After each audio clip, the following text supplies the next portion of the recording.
کہ حضرت عمر رضی اللہ عنہ کے پاس ایک دادی اپنے پوتے کی وراثت میں حصہ لینے آئی، تو حضرت عمر رضی اللہ عنہ پریشان ہو گئے، اس لیے کہ قرآن میں دادی کا حکم نہیں ملتا کہ دادی کو بھی چھٹا حصہ دیا جائے گا مرنے والے کی جائیداد میں۔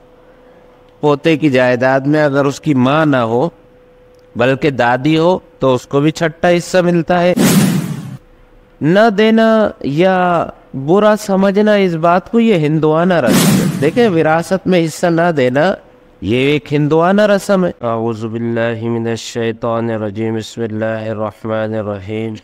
وَلَكُمْ نِصْفُ مَا تَرَكَ أَزْوَاجُكُمْ إِن لَّمْ يَكُن لَّهُنَّ وَلَدٌ فَإِن كَانَ لَهُنَّ وَلَدٌ فَلَكُمُ الرُّبُعُ مِمَّا تَرَكْنَ مِن بَعْدِ وَصِيَّةٍ يُوصِينَ بِهَا أَوْ دَيْنٍ۔ صدق اللہ العظیم۔ گزشتہ درس میں میں نے آپ کو ایک مسئلہ بتایا تھا، اکثر اوقات بھائی اپنی بہنوں کے حصے میں ٹال مٹول سے کام لیتے ہیں، تو ایسا نہیں ہونا چاہیے، بلکہ شریعت نے ان کا حصہ مقرر کیا ہے، کسی انسان نے ان کا حصہ مقرر نہیں کیا۔ اس کی میں نے آپ کو ایک دو مثالیں بھی دی تھی کہ جس طرح مرد کے دل میں مال کی خواہش ہوتی ہے، اسی طرح عورت کے دل میں بھی مال کی خواہش قدرت اللہ نے رکھی ہے۔ اسی طرح کا ایک کیس حضرت ابوبکر صدیق رضی اللہ عنہ کی زمانے میں آیا تھا کہ ایک نانی جو تھی وہ اپنے نواسے کی جائیداد میں حصہ مانگنے آئی، حالانکہ اپنے بیٹے کی جائیداد میں نہیں بلکہ نواسے کی جائیداد میں حصہ مانگنے آئی۔ تو حضرت ابوبکر صدیق رضی اللہ عنہ نے دیکھا کہ نانی کا حصہ تو اللہ تبارک و تعالیٰ نے قرآن میں بھی ذکر نہیں کیا، ماں کا حصہ ذکر ہے، تو صحابہ کو جمع کیا تو یہ فیصلہ ہوا کہ بھائی نانی کو 1/6 یعنی چھٹا حصہ دیا جائے گا۔ ایسا ہی کیا، نانی کو جو ہے نا چھٹا حصہ دے دیا۔ تو اس سے کیا پتہ چلا کہ اگر کوئی عورت اپنا حق مانگنے لگے تو اسے برا نہیں سمجھنا چاہیے، عورتیں بھی اپنا حق مانگ سکتی ہے، شریعت نے ان کو اجازت دی ہے، بلکہ شریعت نے ان کا حصہ رکھا ہے۔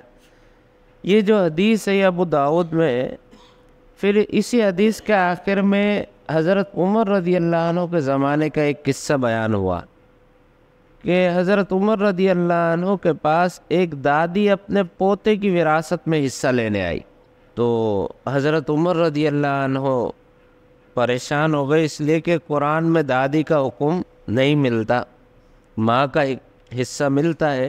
اور پھر یہ بھی فرمایا کہ حضرت ابوبکر صدیق رضی اللہ عنہ کے زمانے میں نانی کا تو ایک کیس آیا تھا، اس میں انہیں چھٹا حصہ دیا تھا، لیکن دادی کا جو ہے نا اب کیا کیا جائے؟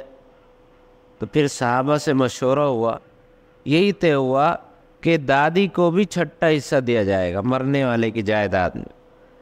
پوتے کی جائیداد میں اگر اس کی ماں نہ ہو بلکہ دادی ہو تو اس کو بھی چھٹا حصہ ملتا ہے، نانی ہو اس کو بھی چھٹا حصہ ملتا ہے۔ اگر دونوں موجود ہو، مرنے والے کی دادی بھی ہو اور نانی بھی ہو، تو 1/6 یعنی چھٹے حصے میں دونوں آدھے آدھی شریک ہوں گے۔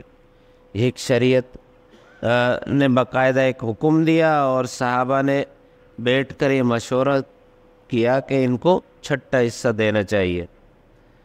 تو ان دو واقعات سے ہمیں یہ سبق ملتا ہے کہ عورتیں بھی اپنا حق مانگ سکتی ہے، اور مانگنے میں ان کو تنقید کا نشانہ نہیں بنانا چاہیے۔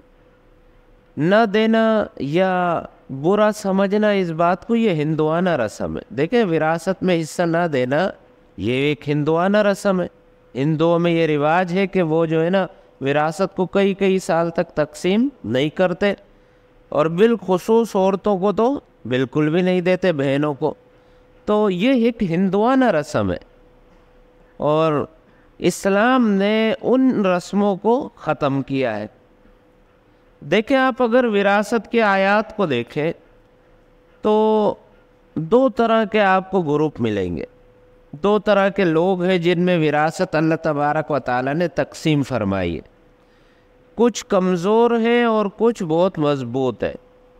آپ دیکھیں، بیٹا ہے کتنا مضبوط وارث ہے، بھائی ہے مضبوط وارث ہے، چچا ہے مضبوط وارث ہے، اسی طرح بھتیجے ہیں، پھر چچا کی اولادیں ہیں لڑکے، یہ اتنے مضبوط وارث ہوتے ہیں۔ اس کے مقابلے میں دوسری طرف عورتیں ہیں، بیٹی ہے، بہن ہے، پھر ماں شریک بہن ہے، باپ شریک بہن ہے، بیوی ہے۔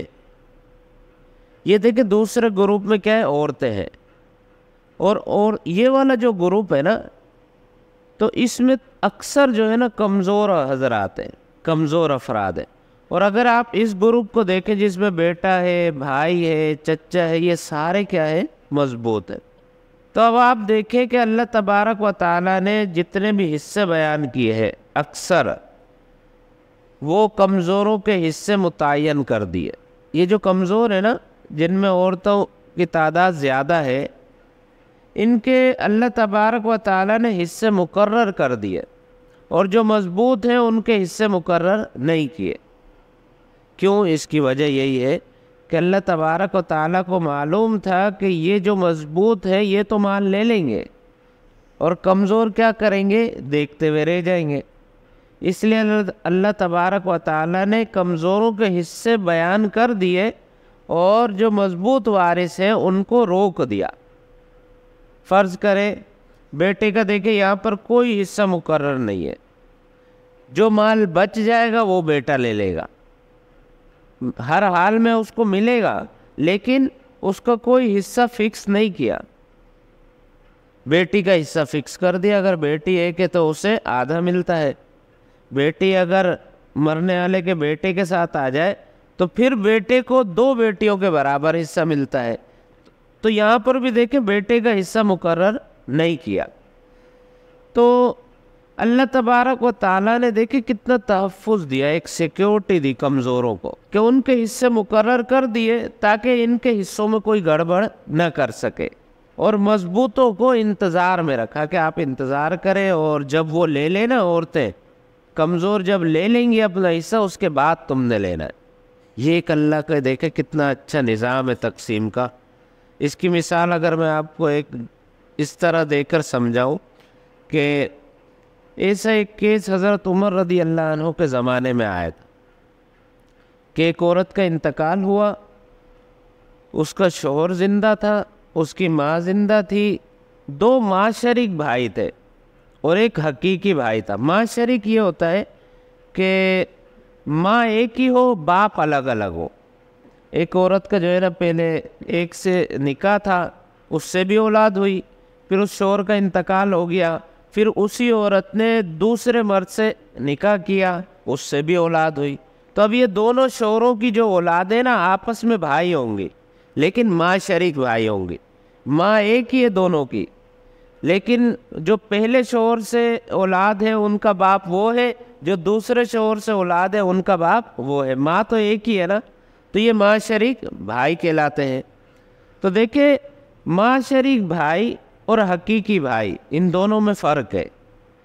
ماں شریک کے مقابلے میں جو حقیقی ہوتے ہیں نا وہ مضبوط ہوتے ہیں، جو ماں اور باپ دونوں سے ہو، اور ماں شریک تو وہ ہوتے ہیں جو ماں میں شریک ہو۔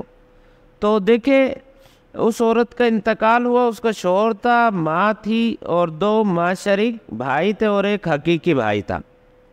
اب وراثت کی تقسیم کے لیے مسئلہ آیا حضرت عمر رضی اللہ عنہ کے دور خلافت میں، ان کے پاس جب یہ مسئلہ آیا تو انہوں نے جو ہے نا شوہر کو آدھا حصہ دے دیا، جیسے میں نے ابھی آیت تلاوت فرمائی، وَلَكُمْ نِصْفُ مَا تَرَكَ أَزْوَاجُكُمْ، اے شوہروں تمہارے لیے جو تمہاری بیویاں چھوڑ جائیں ان کا آدھا حصہ ہے۔ إِن لَّمْ يَكُن لَّهُنَّ وَلَدٌ، شرط یہ ہے کہ ان مرنے والی عورتوں کی اولاد نہ ہو۔ تو یہاں پر بھی دیکھیں اس کیس میں اولاد نہیں تھی اس عورت کی، تو شوہر کو آدھا حصہ دے دیا، اور ماں کا حصہ 6واں حصہ بنتا ہے تو اس کو 6واں حصہ دے دیا، اور جو ماں شریک بھائی تھے 2، ان کا حصہ 1/3 بنتا ہے، 1/3 حصہ بنتا ہے، ان کو 1/3 حصہ دے دیا، تو مال انہی میں ختم ہو گیا۔ جو حقیقی بھائی تھا اس کے لیے کچھ بچا ہی نہیں، تو اس نے شور شرابہ شروع کر دیا کہ یہ کیا بات ہوئی، میں تو سگا بھائی ہوں، حقیقی ہوں، اور جو ماں شریک بھائی تھے ان کو تو دے دیا آپ نے حصہ اور مجھے کچھ بھی نہیں دیا۔ تو حضرت عمر رضی اللہ عنہ نے کہا کہ بھئی آپ تو ہو مضبوط وارث ہو، لیکن آپ کا حصہ جو شریعت نے جس طرح مقرر کیا میں نے اسی طرح تقسیم کیے۔ آپ کو انتظار میں رکھا کہ بھئی اگر مال ان کو دینے کے بعد بچ جائے گا تو آپ کو ملے گا، اگر نہیں بچا تو نہیں ملے گا، لہذا آپ کے لیے بچا ہی نہیں۔ فرض کرے 6 لاکھ روپے چھوڑے اس عورت نے، فرض کرے مرنے والی نے، تو 6 لاکھ کا آدھا کس کو دیں گے؟ شوہر کو۔ 6 لاکھ کا آدھا کتنا ہوگا؟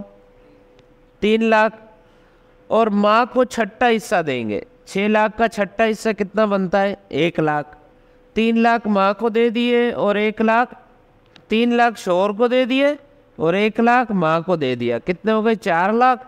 اور جو ماں شریک بھائی تھے نا 2، ان کو 1/3 مال دیتے ہیں، شریعت نے حصہ مقرر کیا ہے، تو 6 لاکھ کا 1/3 2 لاکھ بنتا ہے، تو 2 لاکھ ان کو مل گئی۔ تو یہ 6 لاکھ تھے وہ کیا ہو گئے؟ ختم ہو گئے۔